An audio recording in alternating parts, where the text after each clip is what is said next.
Captain I Singh Bhadauria जुड़ चुके हैं, बीजेपी के प्रवक्ता हैं। कैप्टन आई सिंह भदौरिया जी, स्वागत है चैन में आपका। कैप्टन आई सिंह भदौरिया जी, अब अवध क्षेत्र को लेकर आप लोग काफी संगठन में काफी तेजी आ रही है। वहां पर जितनी लोकसभा सीटें हैं अवध क्षेत्र में आती है, उसको जीतने की अब आप लोग तैयारी कर रहे हैं। इधर सपा जो है आप लोग पर सांड, सीबीआई, ईडी और इस तरह के तमाम मुद्दों को लेकर, भ्रष्टाचार जैसे तमाम मुद्दों को लेकर आपको घेर रही है।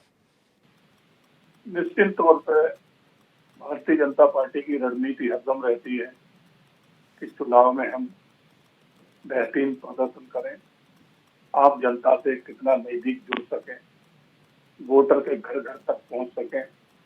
तो इस काम में हमारा एक ऊपर से लेकर कार्यकर्ता नीचे पन्ना प्रमुख तक इस कार्य में बखूबी भूमिका निभाते हैं और इसी तरह से हमारी तैयारी रहती है।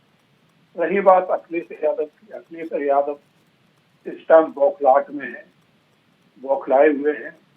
वो खुद नहीं समझ पाते कि वो जो कह रहे हैं उसका जनता उसको किस तरह से देगी। वो गौ माता के पुत्र को जो है ना सांड सांड कह के पुकार रहे हैं और उनके लिए कितनी अभद्र भाषा का प्रयोग कर रहे हैं। तो ये अगर उनके मुंह से गौ माता और सांड इनके लिए अगर अपशब्द निकल रहे हैं तो मुझे हर्ष नहीं होता, बिल्कुल ये इसका अवसर दिक्कत ही नहीं होता, क्योंकि मुलायम सिंह की भाषा यही थी। उन्होंने भी राम भक्तों पे अयोध्या में किस तरह से गोलियां चलवाई थी, नरपार करवाया था, मां सरयू का पवित्र जल रक्त कर दिया था इन्होंने, इतना खून बहाया था अयोध्या में कार सेवकों का। तो उन्हीं के पुत्र अखिलेश हैं, तो वो इस तरह की बातें कर रहे हैं तो बड़ी बात नहीं है, वो कुछ भी कह सकते हैं। वो शायद भूल जाते हैं कि 4 बार जो है ना उनका शासन रहा है उत्तर प्रदेश में, और उत्तर प्रदेश की उसके बाद भी इन्होंने क्या हालत बनाई कि गुंडा राज बना के छोड़ दिया था। जो आज विकास की बात कर रहे हैं, आपने 4 बार में कितना विकास किया वो दुनिया ने देखा था कि हाँ, वहां अगर कुछ फल फूल रहा था तो भू माफिया, शराब माफिया, रेत माफिया, गुंडे, बदमाश, अपहरण, बलात्कार, ये जरूर वहां फल फूल रहा था, जिसका हद दुनिया ने देखा है कि अतीक अहमद, मुश्ताक अंसारी, कितने को नाम ले, ये सब इनके पाले हुए थे। खनन माफिया, प्रजापति जो इनके साथ मंच साझा करता करते, ये सब इनकी शोभा बढ़ाते थे और इन्हें पूरा उत्तर प्रदेश से धन लूट लूट के इनके पास पहुंचाया करते थे। तभी तो आज अखिलेश यादव के होटल विदेशों में होटल बन रहे हैं। मैंने तो सुना है कि इंग्लैंड में एक बहुत बड़ा होटल बन रहा है इनका। तो ये पैसा कहां से आया?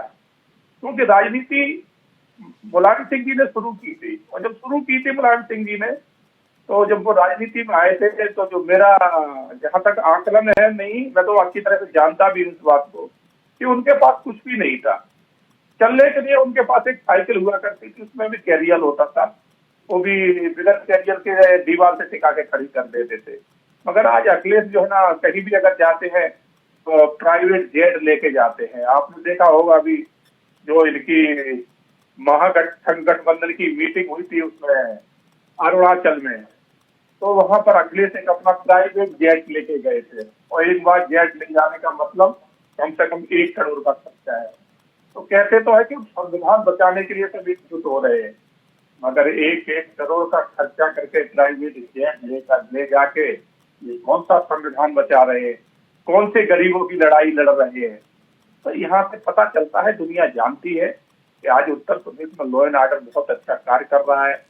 आज वहाँ लूट, बलात्कार, हत्याएं और गुंडे जो सरेआम हथियार लहरा के निकला करते थे, पुलिस उनके साथ चला करती थी, आज वो सब जेल में है या फिर कहाँ गए हैं वो दुनिया ने देखा है। तो आज उत्तर प्रदेश शांत है, जनता मन बना चुकी है कि अब ऐसी असामाजिक तत्वों को उत्तर प्रदेश में घुसने नहीं देना है। इसलिए वे अखिलेश यादव बौखलाए हैं कि उनको ना तो पंचायत चुनाव में कुछ मिला, न निगम के चुनाव में 17 की 17 जो है ना निगम भारतीय जनता पार्टी को मिली। इसी तरह से पंचायतें ज्यादा से ज्यादा भारतीय जनता पार्टी के पास है, और लोकसभा चुनाव अब आने वाले हैं तो उसमें इन्हें कुछ मिल नहीं रहा है। अखिलेश यादव इस बात को अच्छी तरह से आकलन कर चुके हैं, इसलिए बौखलाहट में अब ऊल जलूल बयानबाजी कर रहे हैं। तो इसमें कोई किसी को आश्चर्य नहीं होना चाहिए। लेकिन भदौरिया जी एक चीज है, भदौरिया जी एक चीज है कि देखिए वहाँ जो बात की जाए आपकी जो अखिलेश यादव ने मुद्दा उठाया है आवारा पशुओं को लेकर कि आवारा पशु सड़कों पर